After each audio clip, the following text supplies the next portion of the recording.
Right, ఇప్పటివరకు వచ్చినటువంటి ప్రధానమైనటువంటి పత్రికల్లోని మనం వార్తల్లో చూసాం. ఆ అంశాలకు సంబంధించి విశ్లేషించడానికి మనతో పాటు బీఆర్ఎస్ సీనియర్ నాయకులు పల్లె రవికుమార్ గౌడ్ గారు ఉన్నారు. నమస్తే అండి.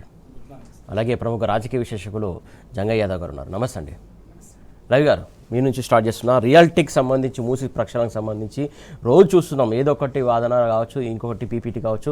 అక్కడ బాధితులు లేరు, ఎవరు లేరు. పీపీటీ దేనికోసం ఇచ్చినట్టు, ఏ అంశాలకు సంబంధించి క్లారిటీ లేనటువంటి అంశం. దాన్ని ఎట్లా చూస్తారు మీరు?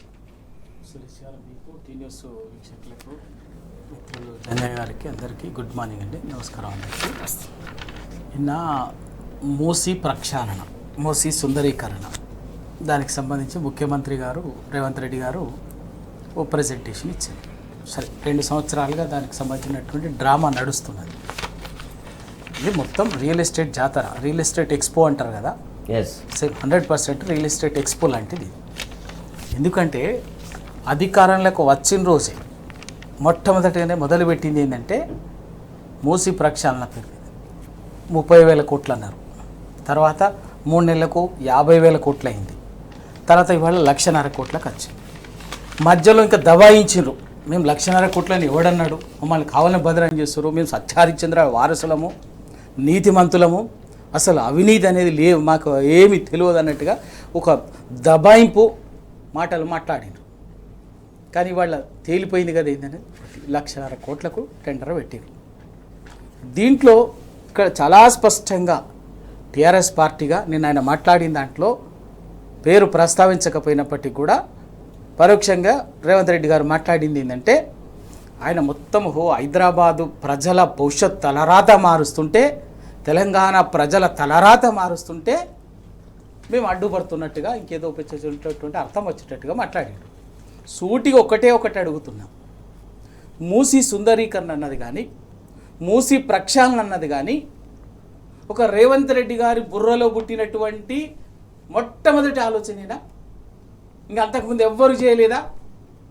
అసలు మూసి సుందరీకరణ, మూసి ప్రక్షాళన అన్నది ఆల్రెడీ గడచిన కేసీఆర్ గారి కాలంలో 9.5 సంవత్సరాల కాలంలో దానికి సంబంధించినటువంటి ప్రాజెక్టు రూపకల్పన జరిగింది.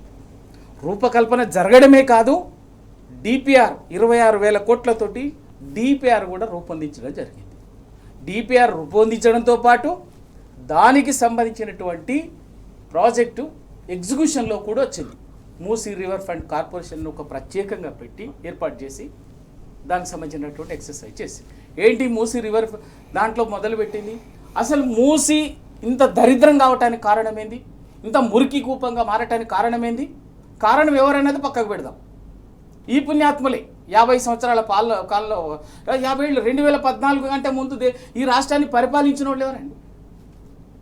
ఉమ్మడి రాష్ట్రాన్ని పరిపాలించిన వాళ్ళు మంచిగా ఉన్నటువంటి హైదరాబాద్కు ఒక మంచిగా ఉన్నటువంటి ఒక జీవనదిలాగా ఉన్నటువంటి మూసీ నదిని మురికి కూపంగా మార్చింది ఉమ్మడి ఆంధ్రప్రదేశ్లో. ఆయన నిన్న 4-5 పేర్లు ఒక ముఖ్యమంత్రులట, 16 మంది ముఖ్యమంత్రులు పనిచేసిరట.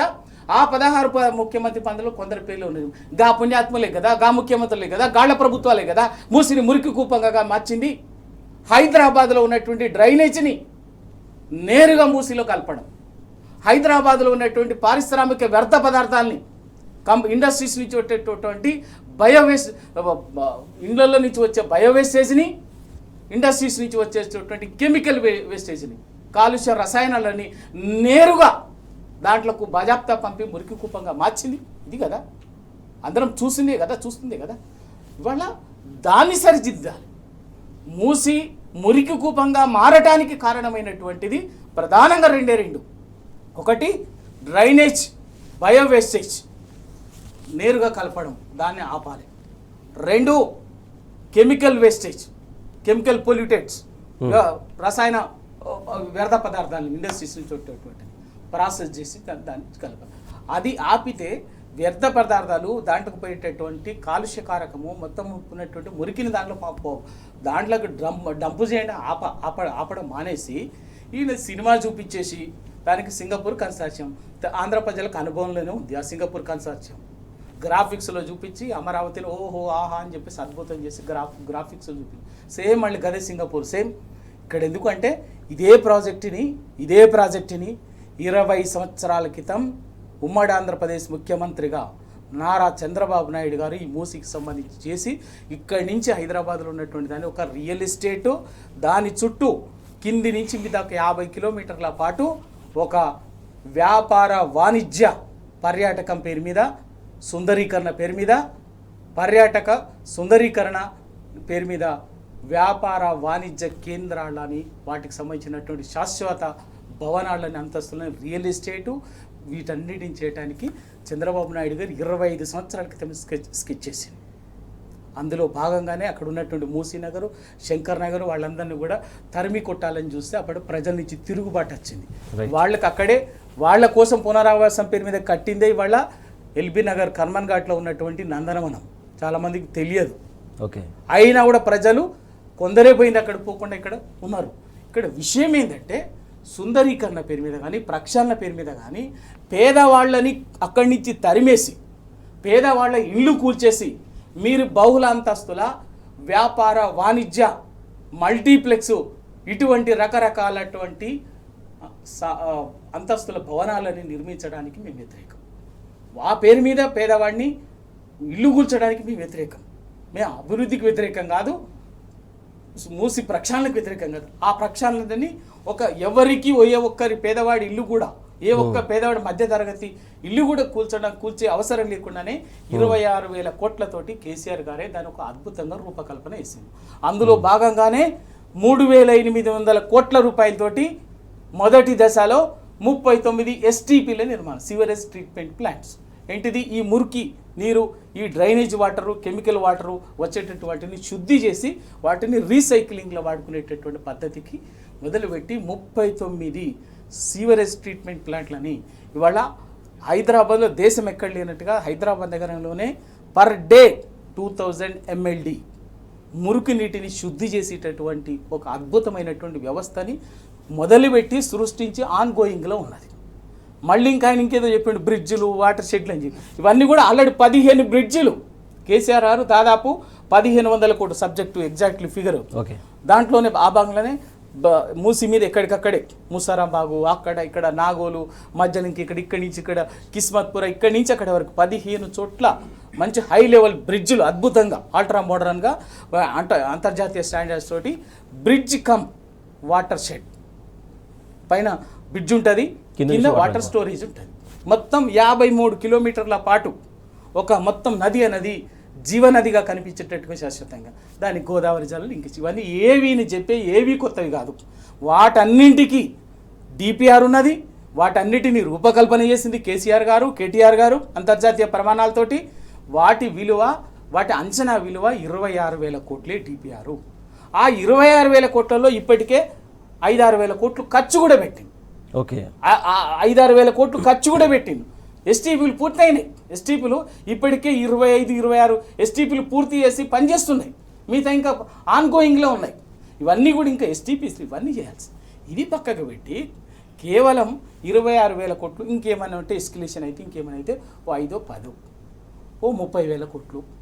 ఎంత అండి? 1,00,000 కోట్లు. ఏంటిది? అంటే ఇక్కడ కూడా కేసీఆర్ గారికి మంచి పేరు వస్తుందని చెప్పేసి వాటికి పేరు రాకుండా ఉండడానికి కోసం ఇది ఒక కుట్ర కుతంత్రాలు అనుకోవాలి మళ్ళీ. బరాబర్ అదే కదా. ఇప్పుడు ఆయనకు ఎంతసేపు ఉమ్మడి ఆంధ్రప్రదేశ్, తెలంగాణ ప్రజలు మాట్లాడేదే ఉమ్మడి ఆంధ్రప్రదేశ్లో తెలంగాణ ఉసురు తీసుకున్నారని, తెలంగాణ వనరులను దోచుకున్నారని, తెలంగాణని ప్రతి చోట వివక్ష చేసి తెలంగాణని దోపిడీ చేసింది తప్ప ఎక్కడ కూడా విధ్వంసం చేసిండ్రు అని చెప్పి ఇలా తెలంగాణ ప్రజలు తిరగబడ్డారు.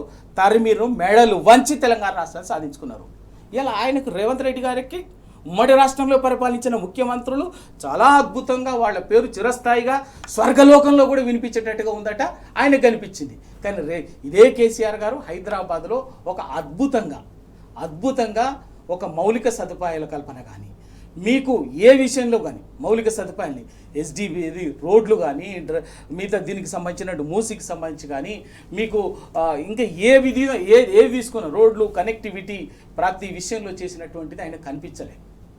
IT సెక్టార్లో కానీ, రోడ్లు కానీ, ఎలక్ట్రిసిటీ కానీ, హైదరాబాద్ కావాల్సినటువంటి మౌలిక సదుపాయాలు, road connectivity, water facility, law and order, ఇంకా ఈ నాలాలు SNDP, ఓకే, SRDP, వీటి పేరు మీద ఇవన్నీ కూడా చేసి ఒక అద్భుతంగా ఇవాళ ప్రజలు గుర్తించిందంటే అది ప్రజలు గుర్తించింది కాబట్టే 2023లో జరిగినటువంటి ఎన్నికల్లో హైదరాబాద్ జిహెచ్ఎంసీ పరిధిలో ఇదే కాంగ్రెస్ పార్టీకి ఒక్క సీట్ రాలేదు. ఒక్క సీటు టీఆర్ఎస్ ని ఏకపక్షంగా గెలిపించారు. ఇవాళ నువ్వు మాయ చేసి మసిబూసి ఇంక చంద్రబాబు నాయుడు ఇంకా గొప్పగా ఇంకేదో కనిపిస్తుంది. కేసీఆర్ ఎందుకు కనిపిస్తాడు? కనిపించదు. ఎందుకంటే కేసీఆర్ ఆనవాళ్ళని చెరిపించాలనేది కదా. కేసీఆర్ ఆనవాళ్ళని చెరిపేసి అక్కడ వ్యాపార వాణిజ్య దోపిడీ సామ్రాజ్యాన్ని, రియల్ ఎస్టేట్ సామ్రాజ్యాన్ని నిర్మించాలనుకుంటున్నాడు. కాబట్టి దాన్ని బరాబరుగా వ్యతిరేకిస్తాం. ఇవాళ మీకు ఒక్కటే దగ్గర దొరికిపోయింది కదా. మీరు చెప్పినటువంటి దాంట్లోనే మీరు చెప్పినటువంటి గండిపేట నుంచి ఫేస్ 1 అని చెప్పారు. 5 ఫేజ్లలో దీనికి మూసి ప్రక్షాళన ఉంది. గండిపేట నుంచి బాపుఘాట్ వరకు అన్నారు. మొదట ఎంత అండి ఆ ప్రాజెక్ట్ రూపకల్పన? 5,000 కోట్లు మీరు చెప్పినటువంటి ఫస్ట్ ఫేజ్. దాంట్లో ఇవాళ ఎంతకు వచ్చిందండి? 6,500 కోట్లకు వచ్చేసి దాదాపు ఫస్ట్ ఫేజ్ అంటారు. అంటే ఎన్ని ఫేజ్లు పెడతారు మళ్ళీ ఇట్లా? 5 ఫేజ్లు అట. 5 ఫేజ్లలో ఉంటుందట. ఫస్ట్ ఫేజు గండిపేట నుంచి బాపుఘాట్ వరకు. దాన్ని మొదట వీళ్ళు చెప్పిందే ప్రతిపాదించిందే 5,000 కోట్లు రఫ్గా డ్రాఫ్ట్లో. నిన్నటికి వచ్చేసరికి 6,500 కోట్లు 7,000 కోట్లకు వచ్చింది. 1,500 కోట్లు ఇక్కడనే ఇంకా పోతనే ఏముంటుంది. ఇంకా ఒక్కసారి ప్రజల మీద రుద్దిన తర్వాత నిన్న అయిపోయే వరకు కొనసాగుతామో అప్పటికి ఇంకెంత మారుతుందో డిపిఆర్. అంతే కదా. నిన్న డిపిఆర్ రూపకల్పన కంటే ముందు ఎవరితో చర్చించాలి? బాధిత పక్షాలతోటి, ప్రజలతోటి మాట్లాడాలి. దానికి సంబంధించినటువంటి ఆ బాధిత ప్రాంతాలకు సంబంధించినటువంటి ప్రజాప్రతినిధుల అభిప్రాయాలు తీసుకోవాలి, వాళ్ళతో చర్చించాలి. 2 హైదరాబాద్ నగరం మీద పనిచేసేటటువంటి పర్యావరణవేత్తలు ఉన్నారు.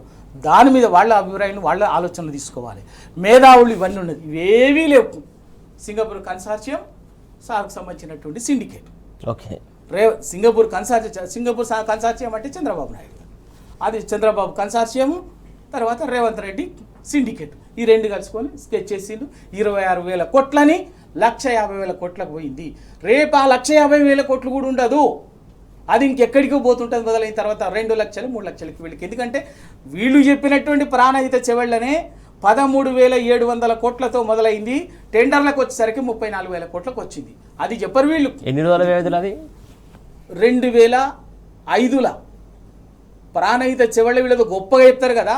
మొదట వచ్చిన రోజు డ్రాఫ్ట్లో 13,700 కోట్లు. తర్వాత అసెంబ్లీలో చర్చకు వచ్చేసరికల్లా, చర్చ పెట్టిన రోజుకల్లా 17,000 కోట్లకు చేసారు. టెండర్లకు వచ్చేసరికి 34,000 కోట్లు 34,000 కోట్లకు వచ్చింది ప్రాణహిత. మళ్ళీ ఏమైనా అయిందంటే గుండు సున్నా ప్రాజెక్ట్ మాత్రం కంప్లీట్ కాదు. సేమ్ అట్లా ఇప్పుడు ఏముంటుంది అంటే ఈడే ఉంది కదా 26,000 కోట్లతో ఆల్రెడీ డిపిఆర్ ఉన్నటువంటిది 1,50,000 కోట్లకు పోయింది. 1,50,000 కోట్లతో రేపు ఇంకెక్కడికో తీసుకుపోతారు. ఒకసారి ప్రజల మీద రుద్దిన తర్వాత ఎవరితో చర్చ లేకుండా బరాబర్గా మూసి ప్రక్షాళన పేరు మీద పేదవాళ్ళ ఇల్లుని కూర్చడానికి మేము వ్యతిరేకం. మేము మూసి ప్రక్షాళన వ్యతిరేకం బరాబర్. 2 ఆ పేరు మీద ప్రజాధనాన్ని లూటీ చేసి ఒకవైపున అప్పులు పైసలు అని చెప్పేసి అప్పులు చేసి లూటీ చేయడానికి వ్యతిరేకం రాష్ట్రానికి. ఇంకా డీప్గా డిస్కషన్ చేద్దాం. ప్రధానంగా మూసి ప్రక్షాళన అనేది స్టార్ట్ చేసిందే కేసీఆర్ సర్కారు. అది కూడా ఎవరికి కూడా ఏ ఒక్క పేద వాళ్ళ ఇల్లు కూడా కూడగొట్టకుండా, ఇబ్బందికి జరగకుండా ప్రక్షాళన మొదలుపెట్టారు. కాకపోతే అప్పటికి సంబంధించి అలా కాకుండా ఈ కాంగ్రెస్ సర్కార్ వచ్చిన తర్వాత ఇష్టారీతంగా ఇష్టం ఉన్నట్టుగా కూల్చడం కావచ్చు, లేకుంటే ప్రక్షాళన పేరిట ఇష్టానుసారంగా గ్రాఫిక్స్ పేరుతోటి నానా యాగి చేస్తున్నటువంటి అంశం చూస్తున్నాం. ప్రధానంగా ప్రాజెక్టు యొక్క విలువ పెంచడం తప్ప, లేకుంటే ఖర్చులు పెంచడం తప్ప ప్రాజెక్ట్ సంబంధించి కావచ్చు, పేదలకు ఉపయోగపడడం కావచ్చు, లేకుంటే ప్రజలకు ఉపయోగపడే రీతిలో ఈ ప్రాజెక్ట్ సంబంధించి ప్రక్షాళన కావచ్చు, మూసి ప్రక్షాళన కావచ్చు జరగట్లేదు అనేది ప్రధాన వాదన కనబడుతుంది. ప్రధానంగా పేద ప్రజల్ని జోలి కోసం మాత్రం ఎట్టి పరిస్థితుల్లో ఊరుకోము. బీఆర్ఎస్ ఎప్పటికెప్పటికో అండగా ఉంటుంది. చేయండి, ప్రక్షాళన చేయండి, మూసి ప్రక్షాళన. కాకపోతే పేదల జోలికి రావద్దు, పేదల ఇల్లు కూడగొట్టద్దు, పేదలకు ఎలాంటి ఇబ్బంది కలగకుండా చేయడం చెప్పేసి చేస్తే మాత్రం సపోర్ట్ చేస్తామని చెప్పేసి బీఆర్ఎస్ సంబంధించినటువంటి నాయకులు చెప్తున్నటువంటి అంశం. జంగయ్య గారు, ప్రధానంగా మూసి ప్రక్షాళనకు సంబంధించి ఏదైతే పేదల ఇల్లు కూడగొట్టడం కావచ్చు, ఆ గ్రాఫిక్స్ సంబంధించి కావచ్చు, గ్రాఫిక్స్లో జరుగుతున్నంత గ్రాఫిక్స్ చూపించినంత మాత్రం ఆ గ్రాఫిక్స్ పరంగా ఆ రకంగానే ఇప్పటివరకు ఏదైనా నిర్మాణాలు జరిగినాయి? అసలు ఇప్పటివరకు మీరు తీసుకున్నట్లయితే పెద్దలు చెప్పుకుంటూ వచ్చిన దాని గురించి కొంచెం అడ్జస్ట్మెంట్లో ఇప్పుడు ఈ యొక్క రేవంత్ రెడ్డి గారి పరిపాలన ఏ విధంగా ఉందంటే, ఇంతకుముందు ఇందిరమ్మ రాజ్యం అని చెప్పేసి ఏదైతే చెప్పారో, ఇందిరమ్మ రాజ్యంలో వాస్తవానికి అప్పుడు కూడు గుడ్డ అని చెప్పేసి మనకు అప్పుడు తీసుకున్నటువంటి నినాదం. కానీ ఈరోజు రేవంత్ రెడ్డి గారి పరిపాలన ఇందిరమ్మ రాజ్యం అని చెప్పుకుంటూనే ఇష్టారాజ్యంగా ఇండ్లు లేకుండా చేసేటువంటి పరిపాలన సాగుతున్నటువంటి సందర్భం మనం చూస్తున్నాం. ఇక్కడ ఎంతసేపు ఏంటంటే రేవంత్ రెడ్డి గారు అరచేతిలో స్వర్గం చూపించి సామాన్యుని నడ్డివిరిచేటువంటి సందర్భమే తప్ప సామాన్యుని యొక్క సంక్షేమం కానీ రాష్ట్ర అభివృద్ధి కానీ ఎక్కడ కూడా పట్టించుకున్న పాపాన పోవట్లేదని క్లియర్గా ఇన్ని రోజులు చేస్తున్నటువంటి చేతలలో కనపడుతున్నటువంటి సందర్భం. అదేవిధంగా భావితరాలకు భరోసా, భవిష్యత్తు తరం బాగుండాలంటే మీరు సపోర్ట్ చేయండి అని చెప్పేసి నిన్న ఇచ్చినటువంటి ప్రజెంటేషన్లో చూసినాం పీపీటీలో. నువ్వు భావితరాలను బాగుపరచాలనుకుంటున్నావు కానీ ఉన్నతరాన్ని ఈరోజు చేస్తున్నటువంటి రోడ్డున పాలేసినటువంటి సందర్భం మనకు కనపడుతుంది. భావితరం తర్వాత కానీ ముందు బతుకుదెరువు ఉంటే కదా రేపు భవిష్యత్ అనేది ఉండేది అని చెప్పేసి ప్రజల్లో ఇవాళ ఒక ఆలోచన విధానం ఏర్పడుతుంది. అదేవిధంగా పునర్జీవం అంటూ ప్రాణాలు తీస్తున్నటువంటి సందర్భం, రోడ్ల జనాల యొక్క ప్రాణాలు పోతున్నటువంటి సందర్భం. అయినా కానీ దాని మీద కూడా మీరు ఏనాడు కూడా యావ కానీ యాస కానీ పెట్టట్లేదు. ప్రజల యొక్క భూములే యావ అంటే భూముల తప్ప ప్రజల యొక్క సంక్షేమం మీకు పట్టనట్టుగా అనిపిస్తుంది. ఇక్కడ రియల్ ఎస్టేట్ వ్యాపారం చేయడానికి ఒక అవకాశంగా మీరు వాడుకుంటున్నారు మూసీని. కానీ మూసీ ప్రక్షాళన ఇంతకుముందు పెద్దలు చెప్తూ అక్కడ తీసుకోవాల్సినటువంటి నిర్ణయాలు ఏంది, ఒక శాస్త్రీయత, ఒక డిపిఆర్ ఏదైతే ఇచ్చిరో మీరు దాంట్లో సంవత్సరంన్నర కష్టపడ్డామని చెప్తున్నారు. ఈ 1.5 ఇయర్లో మీరు ఎన్ని ఎకరాలు దాన్ని సేకరించారు, ఎన్ని ఇండ్లు కూలగొడుతున్నారు, వాటి అంశం ఎక్కడ కూడా ప్రస్తావన రావట్లేదు. బాధితులు కనీసం అక్కడ ఎవరైనా ఉన్నారంటే అక్కడ లేరు. పర్యావరణవేత్తలు కూడా అక్కడ ఎవరూ లేరు. మేధావులతో కూడా చర్చ లేదు. అంటే ఒక స్టార్ హోటల్లో ఒక స్టార్గా మీరు కూర్చొని మీరు చేస్తున్నటువంటిది మీరు చేసినటువంటి అంశమే తప్ప అక్కడ ఇన్వాల్వ్మెంట్ ఎవరిది ఉండాలా? నిజంగా కూడా కష్టపడ అంటే మందొక ఇప్పుడు వ్యాధి ఒకటైతే రోగికి మందొకటి ఇచ్చినట్టు మీరు కూర్చొని డిసైడ్ చేసేసి మీరు సపోర్ట్ చేయండి అంటే ఎవరు ఎలా సపోర్ట్ చేస్తారు? ఇంకొక విషయం అదేవిధంగా రేవంత్ రెడ్డి గారు చెప్తూ 5 దశల్లో మూసీ ప్రాజెక్ట్ అని చెప్తున్నారు. ఇప్పుడు మొదటి విడతగానే ఏదైతే 5,000 కోట్లు అని చెప్పేసి గతంలో ఇప్పుడు 6.5 నుంచి 7,000 కోట్లు అని చెప్పేసి క్లియర్గా నరసింహారెడ్డి గారు నిన్న చెప్పడం జరిగింది. అంటే ఇట్లా రోజుకొక మాట మారుస్తూ అధికారులు ఒక రకంగా చెప్తున్నారు, ఇక్కడ నాయకుడు ముఖ్యమంత్రి గారు కానీ ఇంకా మిగతా మంత్రులు ఒక రకంగా. అదేవిధంగా డిపిఆర్లో ఉన్నటువంటి అంశము ఏ విధంగా కూడా స్పష్టంగా ఎవరికి కూడా అర్థమయ్యే విధంగా ఎక్కడ కూడా లేదు. ఎందుకంటే చెప్పేది ఒకటి చేసేది ఒకటి అక్కడ కనపడుతుంది. 2.5 సంవత్సరాలుగా మూసిపైన ఇదే అంటే ప్రభుత్వం వచ్చిన నాటి నుండి ఇప్పటి వరకు మూసిపైన ఇదే సాగదీత ధోరణి ఉంది. కానీ ఇంతవరకు ఎక్కడైనా మీరు పని స్టార్ట్ చేసిరా? పని స్టార్ట్ చేయకముందే ఫేజ్ 3లో ఉన్నటువంటి దాన్ని మనకు ఉన్నటువంటి ఇండ్లను కూల్చేసి అలా 2.5 సంవత్సరాల నిరాశ్రయులు అని చెప్పేసి వాళ్ళు రోడ్డు మీద అన్నమో రామచంద్ర అని చెప్పేసి మధ్యతరగతి కుటుంబం, పేద కుటుంబం ఈరోజు మనం చూస్తున్నాం. బుల్డోజర్లతోని కానీ అదేవిధంగా మీకు ఎవరైతే ఉన్నారో వాళ్ళ మీదనే మీ ప్రతాపం చూస్తున్నారు. కానీ పేదోని కొడుతున్నారు, పెద్దోని కాపాడుతున్నారు అని చెప్పేసి ఈ ప్రభుత్వంలో మనకు స్పష్టంగా అర్థమవుతుంది. అదేవిధంగా మీరు ఇంకొకటి తీసుకుంటే అయితే 50,000 కోట్ల నుంచి మొదలైనటువంటి ఈ డిపిఆర్ది ఇవాళ 1,50,000 కోట్ల రూపాయలకు చేరుకుంటుందంటే రేపు భవిష్యత్తులో మీరు ఇంకా ఎన్ని కోట్లు పెంచుతారని చెప్పేసి ఒక అనుమానం అయితే క్లియర్గా ఉంటుంది. ఎందుకంటే రోజు రోజుకు పెరుగుతున్నప్పుడు నమ్మే పరిస్థితి ఉండేటువంటి సందర్భంలో లేదు రేవంత్ రెడ్డి గారు చేసినటువంటి పరిపాలన విధంగా. అదేవిధంగా నిరాశ్రయులైనటువంటి వారికి ముందుగా మీరు చేయాల్సింది ఏంటండి? అక్కడ ముందు మీరు ఇచ్చేసి వాళ్ళకు ఆశ్రయం ఇప్పించి తర్వాత మీ యొక్క పట్టాలు ఇప్పించి తర్వాత అక్కడి నుంచి వెకేట్ చేయించాలి. కానీ మీరు అలా కాకుండా రాత్రికి రాత్రే శనివారం ఆదివారం వచ్చిన సందర్భంలో హాలిడే సందర్భాలు తీసేసుకొని రాత్రి బుల్డోజర్లను పంపించేసి వాళ్ళ ఉన్నటువంటి గూడు కానీ గుడిసె కానీ 50 గజాలు 60 గజాలు ఉన్నటువంటి వాళ్ళ మీదనే మీ ప్రతాపం చూపిస్తున్నారు. మరి కొన్ని ఎకరాలలో ఉన్నటువంటి ఫామ్ హౌస్ల మీద మీరు ఎందుకు చేయలేకపోతున్నారు? మంత్రులలో ఉన్నటువంటి దాంట్ల మీద ఎందుకు చేయలేకపోతున్నారు? అంటే వారు మీకేమో పెద్దవాళ్ళంతా మీకు చుట్టాలు అయిపోయినారు, పేదవాడు మాత్రం మీకు వ్యతిరేకమైన. ఎందుకంటే ఓటేసి గెలిపించి మిమ్మల్ని అధికారంలో కూర్చోబెట్టినాడు కనుక ఈరోజు మీరు మీ ప్రతాపం అంతా మీ అధికారం మొత్తం దీని మీదనే ఉపయోగిస్తున్నారు. ఇంకొక విషయం ఇక్కడ అంశం కూడా ఇంకొక ప్రస్తావన తీసుకొచ్చారు. వాళ్ళే ఓటేస్తే నేను గెలవలేదు, వీళ్ళు ఓటేస్తే గెలవలేదు అని చెప్పేసి ప్రజల్లో కూడా చిచ్చు పెడుతున్నటువంటి సిచ్యువేషన్. విభజించు పాలించు క్లియర్గా చెప్పొచ్చు. ఇక్కడ విభజించు పాలించు. అపార్ట్మెంట్లలో ఉన్న వాళ్ళు కానీ లేదంటే పేదవాళ్ళు వేస్తే నేను గెలవలేదు, పేదవాళ్ళు వేస్తేనే గెలిచినన్నారు.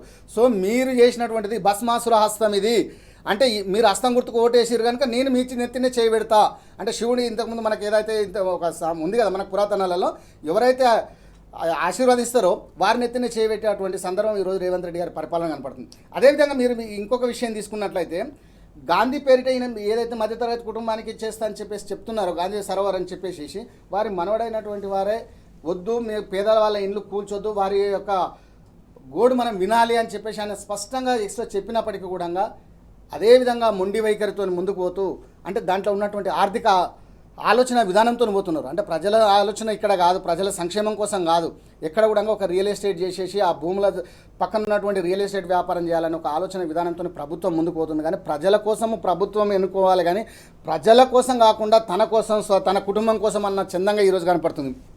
అదేవిధంగా ఇంకొక విషయం ఏంటంటే ఇక్కడ స్పష్టంగా మనకు అర్థమవుతున్న విషయం రేవంత్ రెడ్డి గారి పరిపాలనలో ఎక్కడ కూడా ఒక శాస్త్రీయత లోపించిందని మాత్రం స్పష్టంగా చెప్తుంది. ఎందుకంటే నదీ ప్రవాహం ఎంత ఉండాలి, అక్కడ ఉన్నటువంటి పరిస్థితులు ఏంది, అక్కడ పక్కన ఉన్నటువంటి వాళ్ళు ఎన్ని ఇండ్లు కూలిపోతున్నాయని చెప్పేసి ఇవన్నీ ఏమీ లేకుండా రాజకీయ కక్షపూరితంగానే సాగుతుంది. ఇదే విధంగా మనము ఇక్కడ ఇంకొక చిన్న విషయం మీకు చెప్పాలి. అంటే దాదాపు ఒక సినిమాలాగా చెప్తే, ఒక బాహుబలి సినిమా మనం అందరం చూసినాం, అది ఎంత పెద్ద హిట్ అయిందో కూడా చూసినాం.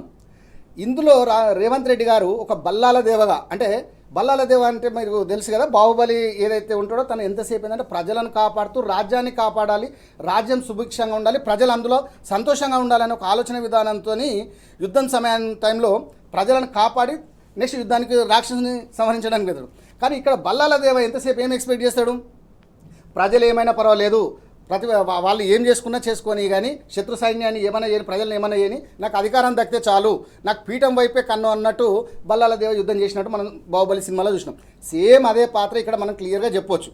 ఎందుకంటే ఎంతసేపు ప్రజలని మాత్రము వదిలేస్తున్నారు గాలికి, అధికారం మీద దేవతోని మీరు ఏదో ఢిల్లీకి కట్టలు పంపాలి, మనం 1000 కోట్లు ఇవ్వాలా, ఇక్కడ ఇంకా వేరే సమకూర్చాలా అని చెప్పేసి దాని ఆలోచనతోనే మీరు ప్రజలను పక్కకు పెట్టేసి ఆ యొక్క ఆర్థికంగా డెవలప్ చేయాలి, కేంద్రానికి నిధులు పంపాలనే ఒక ఆలోచన విధానంతో పోతున్నారు. ప్రజల సంక్షేమాన్ని గాలికి వదిలేసారు. ప్రజల యొక్క అభివృద్ధి కానీ, వారు ఇచ్చినటువంటి మీరు ఇచ్చినటువంటి గ్యారంటీలు కానీ, హామీలు కానీ ప్రభుత్వంలో రావడానికి అంశము ఇక్కడ కూడా లేదు. ఒక నిమిషం అండి రవి గారు, ప్రధానంగా ఇక్కడ చూసుకున్నట్టయితే పవర్ పాయింట్ ప్రజెంటేషన్ కావచ్చు, బాధితులకు సంబంధించి అంశం సంబంధించి ఎక్కడ ప్రస్తావన రాలేదు.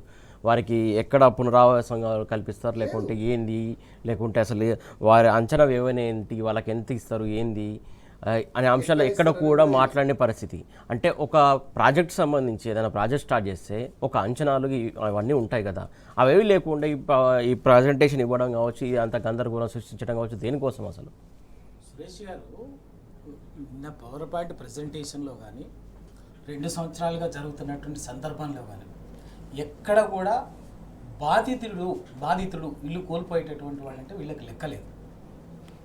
అదే ఉంటే దానికి సంబంధించి అక్కడ నదీ పరివాహక ప్రాంతంలో కానీ, వాటర్ బెడ్లో కానీ, లేకపోతే మీరంటున్నటువంటి బఫర్ జోన్ ఆ ఏరియాలో అక్కడ కానీ భూమి పోతున్నటువంటి వాళ్ళు, ఇల్లు కోల్పోతున్నటువంటి వాళ్ళు, వాళ్ళ జీవితకాల కష్టం ఎవ్వరు కాదు, వాళ్ళ జీవితకాల కష్టం ఇప్పుడు రిడ్జ్, మధు పార్క్ రిడ్జ్ ఉంది, అది ఎవరు కాదు, ఇదే గవర్నమెంట్ ఎప్పుడో 30 ఏళ్ల క్రితం దానికి లేఅవుట్ పర్మిషన్ ఇచ్చింది, హుడా లేఅవుట్ ఇచ్చింది.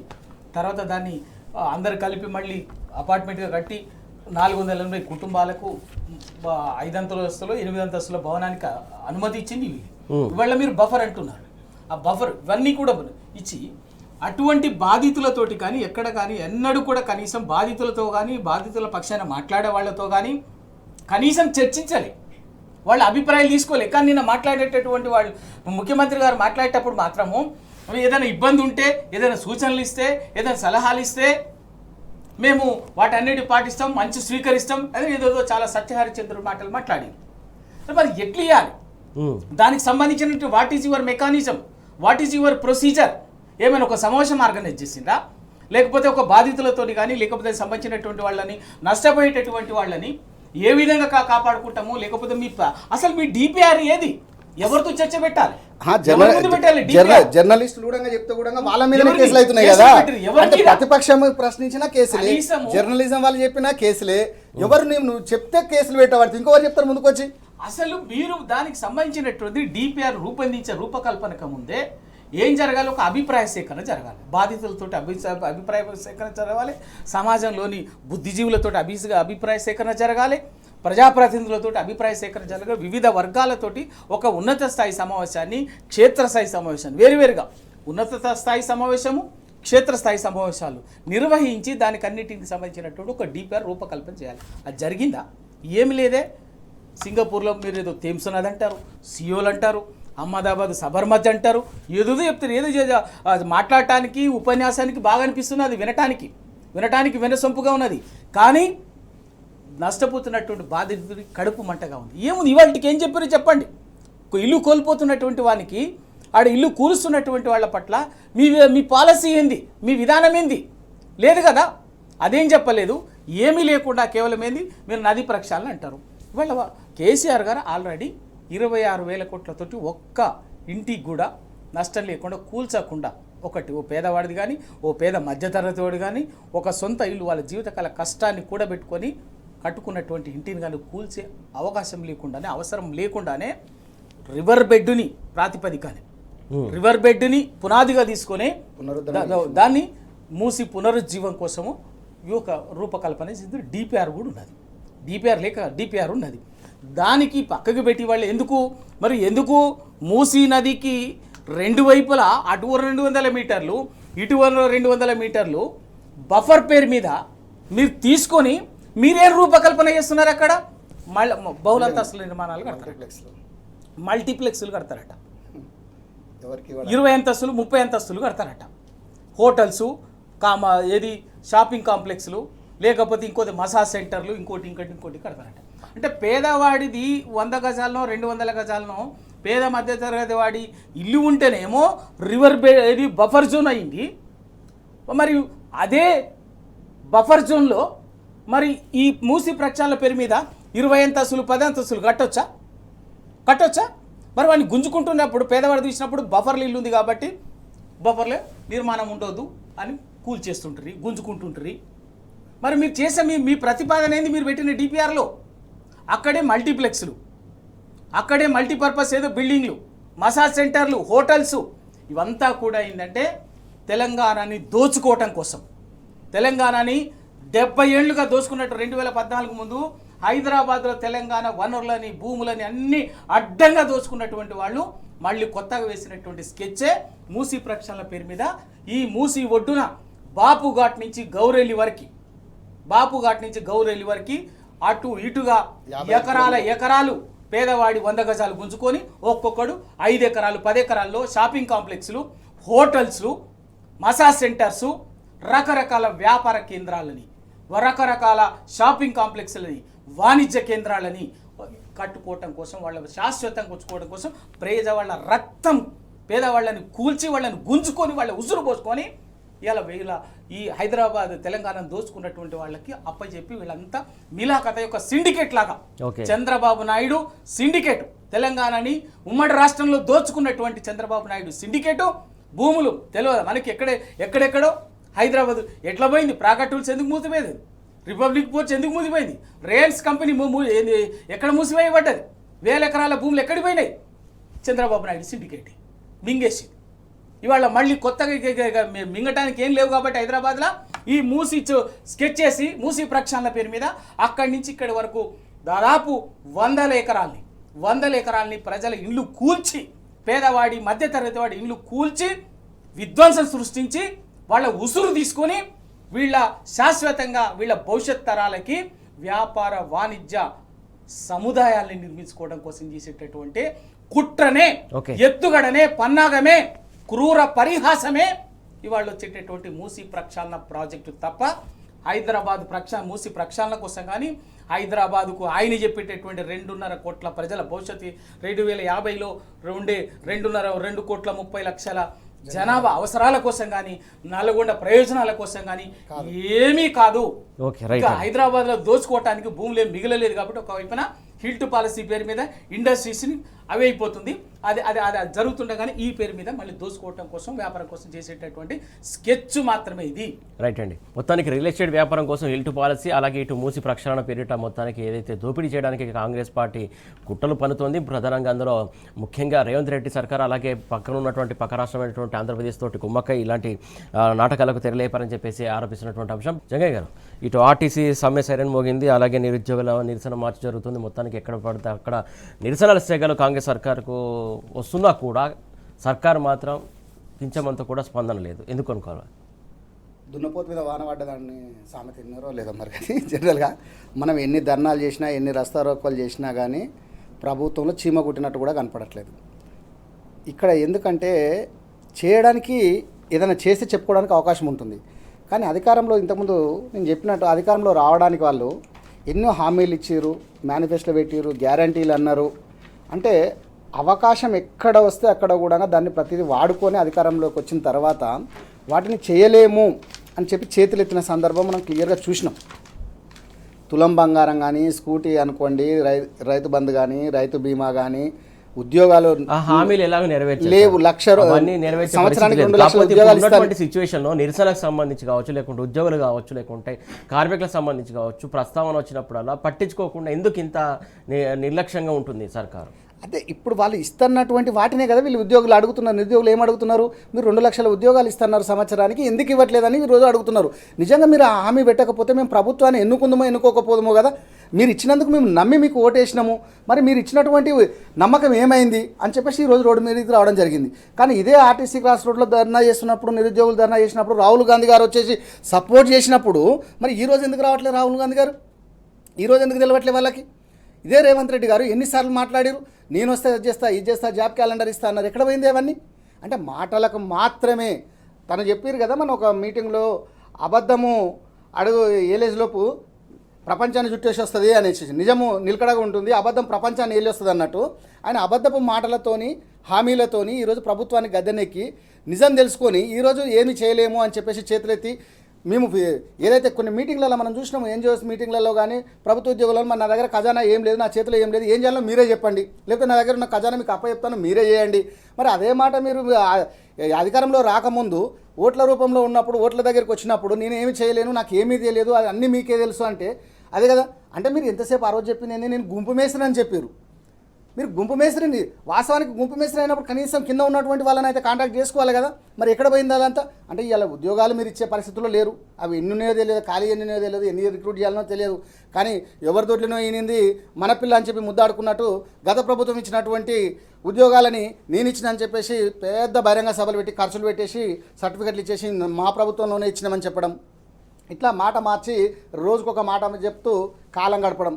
అదేవిధంగా మీరు చెప్పినటువంటి ఆర్టీసీ కార్మికులది ఏదైతే ఉందో, ఎంతసేపు పొన్నం ప్రభాకర్ గారు కానీ వీళ్ళంతా ఎంతసేపు అంటే మేము చేసేస్తున్నాము, అయిపోయింది, ఇంకేం లేదు, అన్ని సమస్యలు పరిష్కారం అయిపోయినాయి, మేము ప్రభుత్వం మీ వెంటే ఉంటుంది, ప్రతి సందర్భంలో కాపాడుతుంది అని చెప్పడం. అంటే మాటలకు మాత్రమే చేయదు. అంటే యథా రాజా తదా ప్రజ అన్నట్టు అక్కడ రేవంత్ రెడ్డి గారే ఏం చేయలేనప్పుడు కింద ఉన్నటువంటి మంత్రులు ఏం చేస్తారండి? వారు కూడా అదే ఏదో కాలయాపన చేస్తున్నారు మాటలతోని. ఆర్టీసీలో ఇక్కడ ఆర్టీసీకి సంబంధించినటువంటి ఉన్నటువంటి ఆస్తులపైన కూడా రేవంత్ సర్కారు కన్నుబడినట్టు తెలుస్తుంది. ప్రధానంగా మనం చెప్తున్నది కాదు, ఆర్టీసీ కార్మికులే చెప్తున్నారు. ప్రధానంగా ఏదైతే హైర్విత్ కావచ్చు, ప్రైవేట్కి సంబంధించినటువంటి ఆర్టీసీ ఎక్కువ బస్సులు ఎక్కువ తీసుకోవడం కావచ్చు, లేకుంటే డ్రైవర్లను కావచ్చు, మిగతా స్టాఫ్ను కూడా ప్రైవేట్ వాళ్ళని తీసుకుంటున్నారు. ఇక్కడ వాళ్ళకు సందేహం అక్కడే కలుగుతుంది, ఆ భయం కూడా అక్కడే స్టార్ట్ అయింది. దానికోసం ఈ సమ్మె సైరన్కు పూనుకున్నటువంటి అంశం చూస్తూ ఉన్నాం. అంటే ప్రైవేటీకరణకి దిశగా అడుగులేస్తుంది అనుకోవాలా? 100% ఉద్యోగ భద్రత కల్పిస్తా అని చెప్పేసి మీరు హామీలు ఇచ్చి ఈరోజు ప్రైవేట్ వ్యక్తులను తీసుకొని కాంట్రాక్ట్ టైంలో తీసేసుకొని ఉన్నటువంటి ఉద్యోగాలను ఊడగొట్టడానికి మీ యొక్క స్కెచ్ కాదని ఎందుకు అనుకోరండి? అంటే మీరు చెప్పినటువంటి మాట మీద నిలబడినప్పుడు ఎవరైనా అదే కదా అనుకునేది. అంటే మేము చేసినటువంటి దానికి మీరు ఇవాళ వచ్చేసి మీరు ఈ విధంగా మమ్మల్ని చేస్తే మా సమస్యలు పరిష్కరిస్తారని మేము అనుకుంటే మమ్మల్ని సమస్యలకు ఇంకా సమస్యలు క్రియేట్ చేస్తున్నారు. ఎక్కడ కూడా ప్రభుత్వం ఎంతసేపు ఆస్తుల మీదనో లేకపోతే రియల్ ఎస్టేట్ మీదనో భూముల మీదనో ఉన్నటువంటి శ్రద్ధ ప్రజల మీద కానీ, మా ఉద్యోగాల మీద కానీ, మా పిల్లల భవిష్యత్తు మీద కానీ ఎందుకు లేదు? రేపు భావితరాలకు మీరు ఇచ్చేటువంటి అంశం ఏంది? మేము ఏదో కష్టపడి రూపాయి కూడా పెట్టుకున్నటువంటి ఇల్లు కూడా కొడుతున్నారు, మా ఉద్యోగాలు అరాకొర జీతాలతో ఉద్యోగాలు చేస్తుంటే వాటి మీద కూడా మీరు చేస్తున్నారు. మా సంస్థకు ఉన్నటువంటి సంస్థ ఉంటే దాదాపు దాంట్లో ఎంతోమంది ఇయ్యాల్లో వచ్చినటువంటి సంస్థలు కాదు కదండి, అవి ఎప్పటి నుండి ఉన్నప్పుడు కూడా వాటిని కాపాడాల్సిన బాధ్యత ప్రభుత్వం, ఏ ప్రభుత్వం ఉంటే ఆ ప్రభుత్వం ఉంది. కానీ దాన్ని కూడా మీరు కన్నేసేసి దాని మీద కూడా రియల్ ఎస్టేట్ చేయాలి, దాన్ని కూడా సంపాదించాలి, లేకపోతే ఉన్నటువంటి వాటిని తీసుకుపోయి ఎక్కడో కుదపెట్టి ఎకరాలకు కొన్ని వేల కోట్లు తీసుకొచ్చేసి ఖజానా నింపుకొని భవిష్యత్తుకి ఇవ్వకుండా మీ సొంత ఆస్తులు నింపుకుంటే ఎట్లా అండి? ఇట్లా ప్రతి అంశంలోనూ కూడా ఈ ఆర్టీసీ కార్మికులే కాదు, ప్రతి కార్మికులు కూడా మనం చూస్తున్నాం. ఎక్కడ కూడా ఏ సామాజిక వర్గము, మీరు రైతులు తీసుకున్నా కానీ, ఆర్టీసీ ఉద్యోగులు తీసుకున్నా కానీ, నిరుద్యోగులు తీసుకున్నా కానీ, మహిళలు తీసుకున్నా కానీ, వికలాంగులు తీసుకున్నా కానీ, ఇట్లా ప్రతి సందర్భము ఏ ఒక్కరు కూడా ఒకరికి న్యాయం చేసినాము అని ఈ ప్రభుత్వంలో ఎవరైనా చెప్పగలిగారని? ఏదైతే మీరు 20 ఏళ్లకు సరిపడాటువంటి నష్టపరిహారం అంటే ప్రజలకు మీరు తెలంగాణ ఎప్పుడైతే 10 ఏళ్ళు అభివృద్ధి దశలో నడిచిన దాన్ని తీసుకుపోయి 20 ఏళ్ళు వెనుకకు నెట్టినట్టు ఈరోజు రేవంత్ రెడ్డి గారి పరిపాలనలో ప్రతి ఒక్కరికి ఈ రోజు అర్థమైంది. 2.5 సంవత్సరాలు అవుతుంది, ఇంకా ఉండేది ఎంత అండి? ఇంకో సంవత్సరం తర్వాత ఎట్లాగో ఎలక్షన్స్, ఆ టైంలో ఎట్లాగో చేయలేరు, మళ్ళీ వస్తే చేస్తాము, ఇంకా 10 ఏళ్ళు నేనే సీఎం అని కలలుగా అంటున్నటువంటి ప్రభుత్వము నిజంగా ప్రజలకు ఎందుకు చేయలేకపోతుంది? ప్రజలకు చేసేటువంటి సిచ్యువేషన్స్ లేవు అక్కడ. ఎంతసేపు మాటలతో మాత్రమే ఇలా తీస్తున్నారు. కానీ రేవంత్ రెడ్డి గారి పరిపాలన క్లియర్గా అర్థమైంది, ఇది మాటలకు మాత్రమే, చేతుల ప్రభుత్వం కాదు అని చెప్పేసి స్పష్టంగా అర్థమైనందుకే ఇలా నిరసనలు, ధర్నాలు, రాస్తారోకోలు జరుగుతున్నాయని చెప్పొచ్చు. ఇంకోటి, ప్రతిపక్షాలు ప్రశ్నిస్తేనే మీకు సమస్యలు అర్థమవుతున్నాయి తప్ప ప్రజల సమస్యలు కానీ, ప్రజల యొక్క ఏదున్నా కానీ ప్రతిపక్షాలు గొంతెత్తితే లేదా జర్నలిస్టులు గొంతెత్తితేనే తప్ప కానీ రవి మీకు గారు. మాత్రం సోయబట్టట్లేదు అని రవి గారు, చెప్పొచ్చు. ముఖ్యంగా చూసుకుంటే మొన్నటిదాకా హిల్టు పాలసీ సంబంధించి భూములు ఏం చేశారో చూస్తున్నాం. ఇప్పుడు ఆర్టీసీ వంత అవుతుందా? ఆర్టీసీలో ఉన్నటువంటి ప్రధానంగా చాలా చాలా చాలా దానికి సంబంధించి భూములు ఉన్నాయి, ఆస్తులు ఉన్నాయి, చాలా ఉన్నాయి. దానికి సంబంధించి ప్రైవేటీకరణ దిశగా అడుగులు వేస్తుందనేది ప్రధానంగా కార్మికులు ఆరోపిస్తున్నటువంటి అంశం. సురేష్ గారు, ఇప్పుడు రోడ్డెక్కి ఆందోళన చేస్తున్నటువంటి ఆర్టీసీ కార్మికులే కావచ్చు, ఎస్, నిరుద్యోగులే కావచ్చు, Yes. ఏ వర్గం తీసుకున్నా కూడా వాళ్ళు ఇవాళ demands charter of A road ఎక్కడానికి వెనక ఒక డిమాండ్ ఉంటుంది కదా, అవును. ఆ డిమాండ్ ఏది కొత్తది కాదు. ఇదే కాంగ్రెస్ పార్టీ ఎన్నికల మేనిఫెస్టోలో ప్రతిదీ ఎన్నికల మేనిఫెస్టోలో పెట్టినటువంటి వాటిని మీరు అమలు చేయలేదు, మా మోసం చేశారని చెప్పారు. ఆర్టీసీ కార్మికులకు సంబంధించి భూములు మీద ఇప్పుడు మీరు అన్నట్టు ఆ భూములకు సంబంధించి భూముల మీద కన్ను ఉంది. సేమ్ ఈ గవర్నమెంటే నడిపిస్తుంది, రియల్ ఎస్టేట్ సర్కార్ నడిపిస్తుంది, అంతే. ప్రజాపాలన కాదు, ఇది రియల్ ఎస్టేట్ వ్యాపారం నడుస్తున్నది. నీకు మూసీ ప్రక్షాళన తీసుకున్నా కూడా దాని వెనక ఉన్నటువంటి ఆ మూసీ చుట్టూ ఉన్నటువంటి మూసీకి ఆలంబనగా అటు ఇటుగా ఉన్నటువంటి భూములే అవే రియల్ ఎస్టేటే. హిల్టు పాలసీలో ఇండస్ట్రీస్ పొల్యూషన్ ఇండస్ట్రీస్ అని ఎక్కడో బయట షిఫ్ట్ చేస్తామనుకున్న దాని వెనక ఉన్నటువంటిది, దానికి ఉన్నటువంటి 100 ఎకరాలు 9,000 ఎకరాలు మనకు తెలుసు. 9,292 ఎకరాలు అది 5 లక్షల 6 లక్షల కోట్ల విలువ 9,000 ఎకరాల భూములు రియల్ ఎస్టేట్ వ్యాపారమే తెలుసు. వాళ్ళ ఆర్టీసీ వెనుక ఉన్నటువంటి ఆర్టీసీ కూడా ప్రైమ్ ల్యాండ్స్ ఉన్నాయి. ఆర్టీసీ కూడా రాష్ట్ర వ్యాప్తంగా అతిపెద్ద సంస్థ, అతిపెద్ద రాష్ట్రంలో సింగరేణి ఆర్టీసీ 2 అనేది తెలంగాణ రాష్ట్రంలో ఉన్నటువంటి అతిపెద్ద ప్రభుత్వ రంగ సంస్థలు. దీనికి ఉన్నటువంటి ఆస్తులు ప్రైమ్ ప్లేసెస్లో చాలా లక్షల కోట్ల విలువ చేసే భూములు ఉన్నాయి. వాటి కనిపించవు. ఆ భూములన్నిటి మీదని ఏ పేరు మీదనో చేయాలన్నది ఆర్టీసీ కార్మికుల డిమాండ్ ఏందని, మాకు వేతన సవరణ అమలు చేయాలని ఒకటైతే, రెండవది నిజంగా కూడా ఏం చెప్పినారు, అదే కేసీఆర్ గారు ఆర్టీసీని ప్రభుత్వ సంస్థగా ప్రభుత్వ శాఖలో భాగంగా ప్రభుత్వ ఉద్యోగులు గుర్తించడానికి అసెంబ్లీలో చట్టం చేసేటప్పుడు గవర్నర్ గారు సహకరించకపోవటం వల్ల, ఆపడం వల్ల అది కొంత ఆగిపోయింది. ఎలక్షన్ల టైంకి వచ్చేది అప్పటికి కూడా వచ్చింది. దాన్ని కూడా ఆపేసి ఏం చెప్పినారు ఎలక్షన్లో మేనిఫెస్టోలో, మేము అధికారంలోకి వస్తే వెంటనే ఆర్టీసీని ప్రభుత్వ ఉద్యోగులుగా ఆర్టీసీ కార్మికులకు గుర్తిస్తాం. ఏమైంది? 2.5 ఏళ్ళు అయింది. ఏమైంది? అప్పటికి అసెంబ్లీలో బిల్లు పాస్ అయింది. ఆర్టీసీని ప్రభుత్వంలో విలీనం చేసుకునేటట్టు ఇవాళ చేయడానికి మీకు వచ్చిన ఇబ్బంది ఏంది? మళ్ళీ చేయకపోగా వాళ్ళు ఎలక్ట్రిక్ బస్సులు ఇస్తున్నారు. ఆ ఎలక్ట్రిక్ బస్సులు ఎవరికి ఆర్టీసీ డైరెక్ట్ నేరుగా ఇవ్వచ్చు కదా. మళ్ళీ ఇంకేదో ఆటో ఇటో ప్రైవేట్ అన్నీ కూడా ఏంటంటే ఆర్టీసీని నిర్వీర్యం చేస్తే దాని వెనుక ఉన్నటువంటి పెద్ద ఎత్తున ఉన్నటువంటి హిడెన్ పాలసీతోటి ఆర్టీసీ ఆస్తులని భూములని రియల్ ఎస్టేట్ వ్యవహారంగా మార్చుకోవటం కోసం జరిగేటటువంటి కుట్ర. హిల్టు పాలసీ అదే, మూసీ ప్రక్షాళన అదే, ఆర్టీసీని నిర్వీర్యం చేయటం అనుకున్నటువంటి కుట్ర కూడా అది. ఇంకా చాలా ఫ్యూచర్ సిటీ అంతా కూడా అది. కేసీఆర్ గారు దేనికోసం ఫ్యూచర్ సిటీ పేరు మీద ఇవాళ ఫార్మా సిటీ కోసము 16,000 ఎకరాల భూమిని, ఎందుకంటే హైదరాబాదు తెలంగాణలో ఉన్నటువంటి వేరువేరు పాకెట్లలో ఉన్నటువంటి ఇండస్ట్రీస్ని ఒకే దగ్గర తీసుకొచ్చినట్లయితే దాన్ని ఇంటర్నేషనల్గా ఉన్నట్టు హై ఎండ్ టెక్నాలజీ తోటి కాలుష్యం కాకుండా వేస్టేజ్ అంతా కూడా ఒక దగ్గర దాన్ని శాస్త్రీయంగా తీసుకురావాలన్నటువంటిది. ఎక్కడ ఒక్కొక్కటి అక్కడోటి ఉంటే కుదరదు, అన్నీ ఒక దగ్గరగా ఉంటే చేయాలన్నట్టు దానికోసం 16,000 ఎకరాల భూసేకరణ జరిగింది. చేసి రైతుల నుంచి కొంత భూమి కోల్పోయినటువంటి వాళ్ళు అప్పుడు కూడా కొంత ఇబ్బంది పడతారు.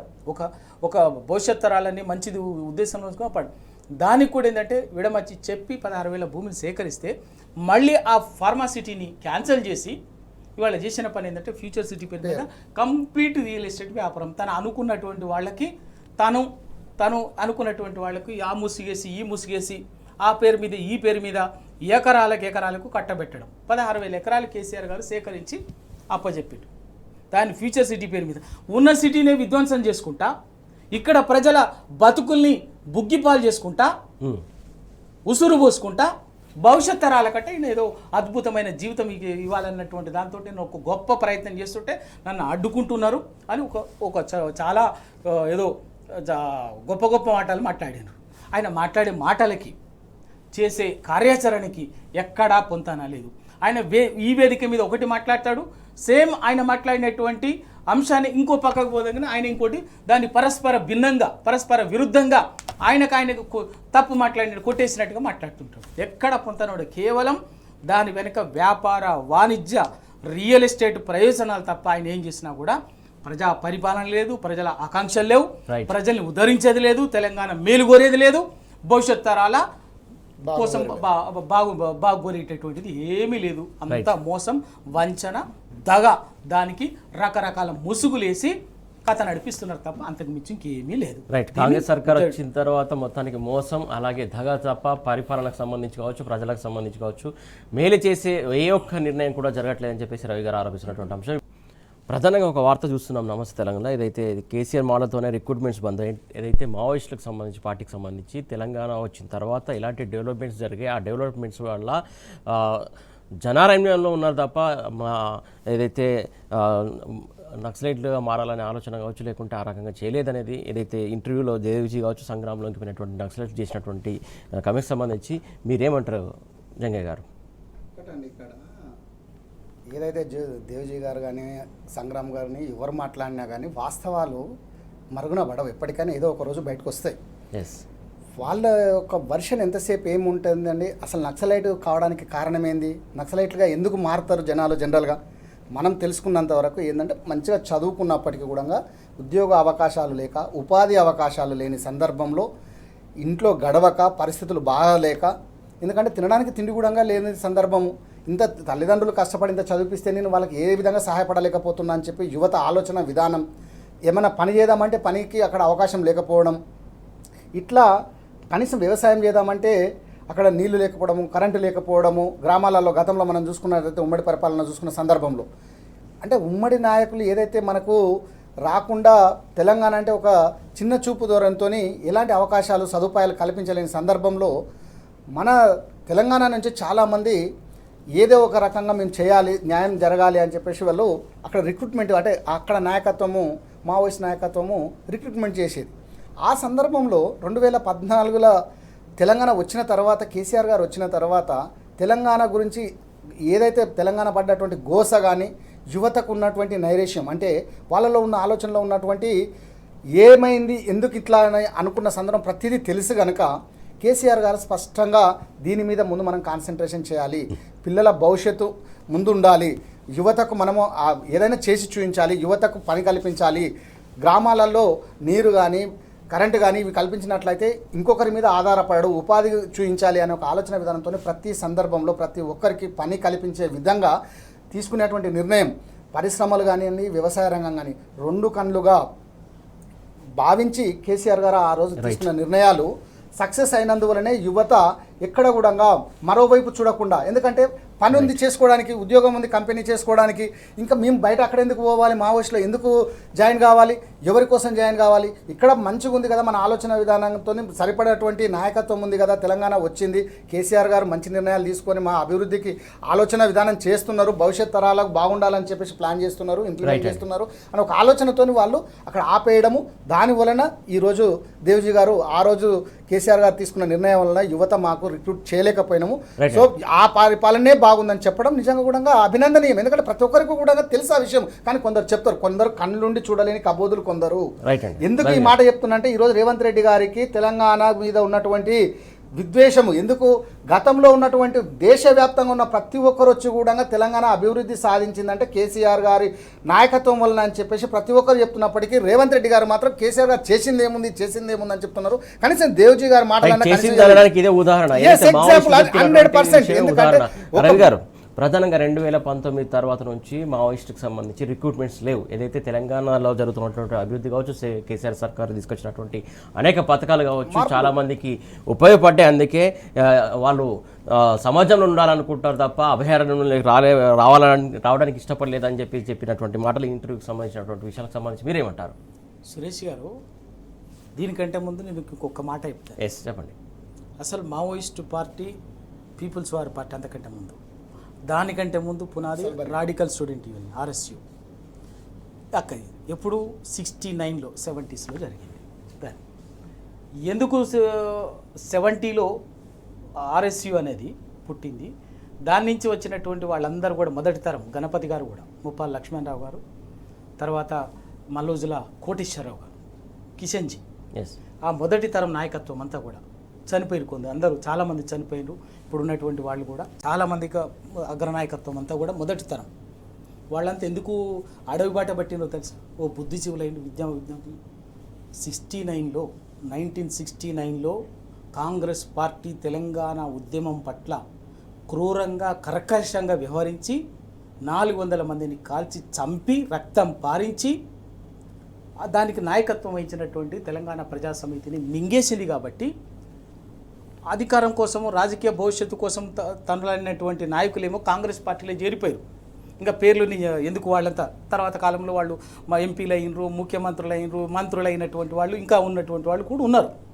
కానీ ఎవరైతే తెలంగాణ కోసం బుద్ధిజీవులుగా ఆరాటపడినటువంటి నిజాయితీగా సమాజం పట్ల ప్రేమతోటి తనలాడినటువంటి వాళ్ళు ఉన్నారో జరిగినటువంటి మోసం పట్ల కాంగ్రెస్ పార్టీ చేసినటువంటి క్రూరంగా వ్యవహరించిన దాని పట్ల తట్టుకోలేక ఆయుధాలు బట్టి అడవి బాట పట్టిరు. అది పునాది. ఆ తర్వాత ఇక సందర్భం వచ్చినప్పుడల్లా ఏం చేశారో కాంగ్రెస్ పార్టీ అధికారం వచ్చినప్పుడు ఏం చేశారో తెలుసు. ఉద్యమాన్ని తెలంగాణ ఉద్యమానికి మళ్ళీ 94-95లోనే మళ్ళీ మలిదేశ ఉద్యమానికి పురుడు పోసింది కూడా ఇవాళ ఎవరు ఒప్పుకున్నా ఒప్పుకోకపోయినా ఒకటి ఏంటంటే పురుడు పోసింది మావోయిస్టు పార్టీ తెరవెనుకుండి నడిపించినటువంటి వ్యవహారమే. అదే దాని నుంచి పుట్టిందే వరంగల్ డిక్లరేషను అవన్నీ అదంతా. అయితే ఇవాళ అటువంటి మావోయిస్టు పార్టీ ఇవాళ అదే ఆ మొదటి ప్రవాహంలో వెలుగులో అజ్ఞాతంలో పోయినటువంటి తిరుపతి గారు, దేవజీ మల్లా రాజిరెడ్డి గారు అటు వాళ్లే ఇవాళ ఎక్కడ అంటే 2019 తర్వాత తెలంగాణలో తెలంగాణ రాష్ట్రం వచ్చిన తర్వాత జరిగిన పరిణామాల్లో కేసీఆర్ గారు తీసుకున్నటువంటి ఇనిషియేటివ్స్ వల్ల తెలంగాణ సమాజం పట్ల ఒక తెలంగాణ ప్రజల ఆర్తిని అన్ని వర్గాల ఆర్తిని గోసని పసిగట్టి దానికి అనుగుణంగా రూపకల్పన చేసినటువంటి పథకాలు కార్యక్రమాల వల్ల ఇవాళ మళ్ళీ అదే యువత విద్యార్థులు తుపాకులు బట్టి అడవులకు వచ్చేటటువంటి అవసరాన్ని లేకుండా చేసింది అన్నదని చెప్పదలుచుకున్న ఉద్దేశం. నిజంగా జరిగిన పరిణామం కూడా తెలంగాణ కూడా కోరుకున్నది కూడా అదే. తెలంగాణ ఎందుకు ఒక డెమోక్రటిక్ స్పేస్ లేకుండా ఒక ప్రజాస్వామ్య వాతావరణం లేకుండా క్రూరంగా కర్కశంగా వ్యవహరించింది కాబట్టి ఈరోజు అడవి బాట పట్టాల్సి వచ్చింది తెలంగాణ యువత విద్యార్థి లోకం. 5 దశాబ్దాల క్రితం మళ్ళీ వాళ్ళ అదే యువత అడవి బాటను నుంచి వద్దనుకొని ఒక ప్రజాక్షేత్రంలో కెరీర్ వైపు ఉండటానికి కారణమైంది ఏంటంటే కేసీఆర్ గారు తెలంగాణ రాష్ట్రంలో ఒక డెమోక్రటిక్ స్పేసు చేసినటువంటి ఒక రకమైనటువంటి ఒక ఇనిషియేటివ్స్ రకరకాల కార్యక్రమాల వల్ల అని చెప్పేసి అని చెప్పాను. నిజంగా కూడా నాకు కూడా మనస్ఫూర్తి ఆయనకు నేను ఆయన ఆలోచనల పట్ల నేను ఆయనకున్నటువంటి అవగాహన అభిప్రాయాల పట్ల కూడా నేను కూడా సంతోషం వ్యక్తం చేస్తాను. థ్యాంక్ యూ సో మచ్ గారు. థ్యాంక్ యూ జంగయ్య గారు. థ్యాంక్ యూ సో మచ్ అండి. థ్యాంక్ యూ అండి జంగయ్య గారు. థ్యాంక్ యూ అండి. ఇది వాటి వార్తల వాస్తవాలు. Keep watching tea news.